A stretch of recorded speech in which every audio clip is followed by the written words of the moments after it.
จากที่ประสบการณ์เก่าเราเนาะมันก็ทำให้เรารู้ว่าผลของการตั้งครรภ์มันยังไม่ใช่ที่สุดเพราะว่า2 ครั้งแรกที่เพิ่งทำคือน้องจะไม่มีสัญญาณเรื่องหัวใจอะค่ะ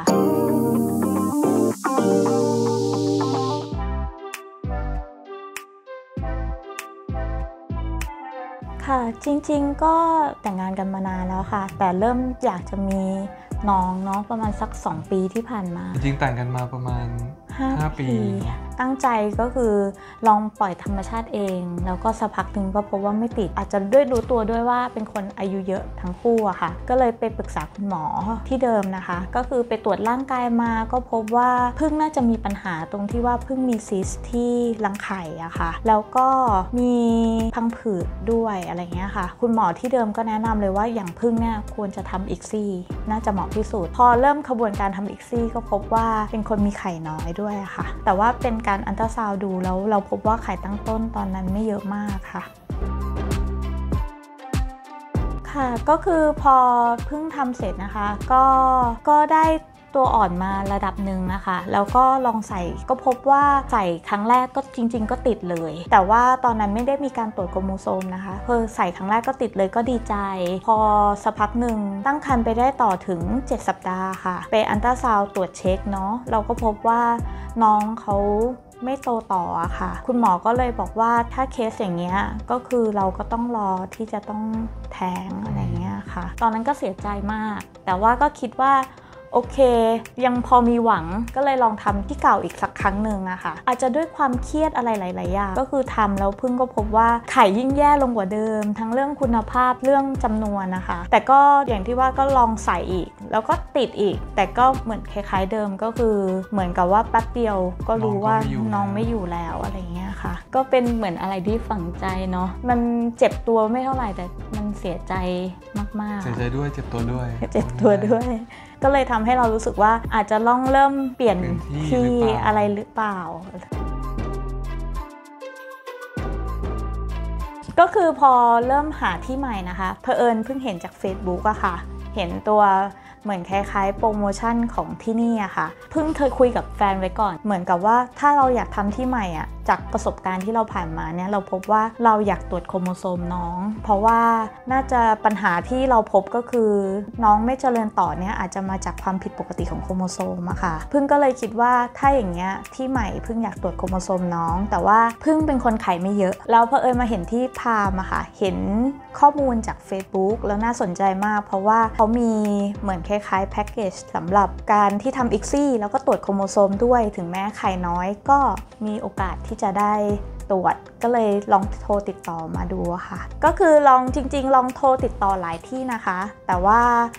ถูกใจที่นี่ที่สุดอะค่ะแล้วก็ให้ข้อมูลดีก็เลยลองคุยกับแฟนว่างั้นเราลองมาปรึกษาคุณหมอดูแล้วก็พอมาก็ถูกใจค่ะตอนแรกที่มาที่นี่นะคะก็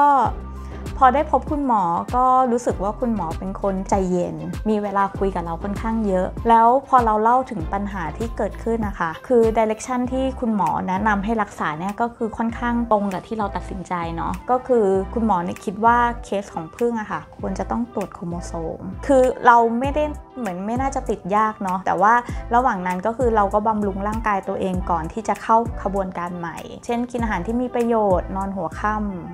มีฝังเข็มบ้างอะไรเงี้ยค่ะเรามีปัญหาเมื่อไหร่เนี่ยเราสามารถปรึกษาหมอได้เลยมันทำให้แบบตัวพึ่งเองเนี่ยก็ไม่มีความกังวลด้วย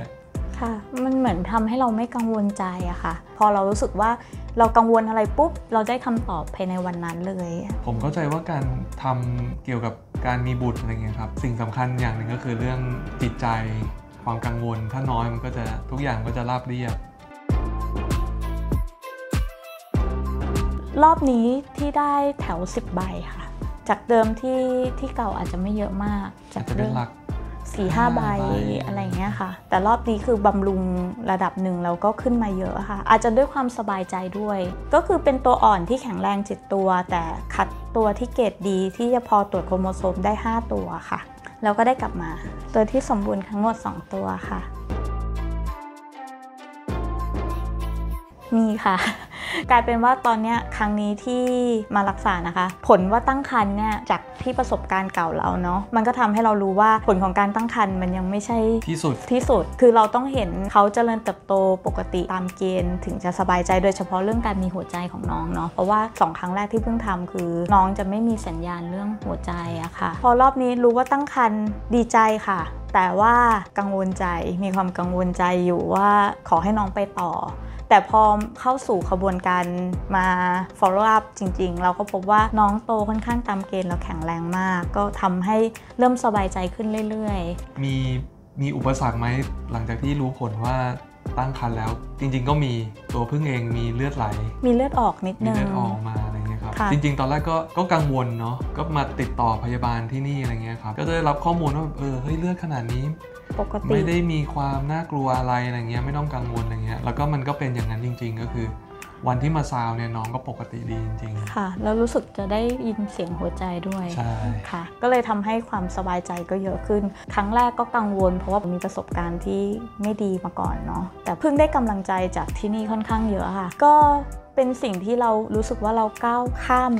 ครั้งที่แล้วมาได้ แต่ก็ยังไม่นิ่งนอนใจนะคะก็ขอให้แบบเหมือนพ้นไตรมาสแรกเราจะสบายใจที่สุดอะค่ะแต่การที่ได้ยินเสียงหัวใจก็เป็นอะไรที่เรารอคอยมานานนะคะแต่มันทำปลดล็อกพึ่งไปเยอะมากเหมือนกันค่ะตอนนี้ประมาณ20 สัปดาห์แล้วค่ะก็น่าจะ4 เดือนกว่า4 เดือนใกล้5 เดือนแล้วค่ะตอนนี้น้องก็พัฒนาการดีเท่าที่เป็นตรวจ follow up มาพัฒนาการดีตามเกณฑ์ครั้งนี้ทำรอบเดียวก็ติดเนาะรอบนี้จริงๆเพิ่งว่าค่อนข้างราบรื่นกว่าที่เพิ่งคิดเยอะนะคะเพราะว่า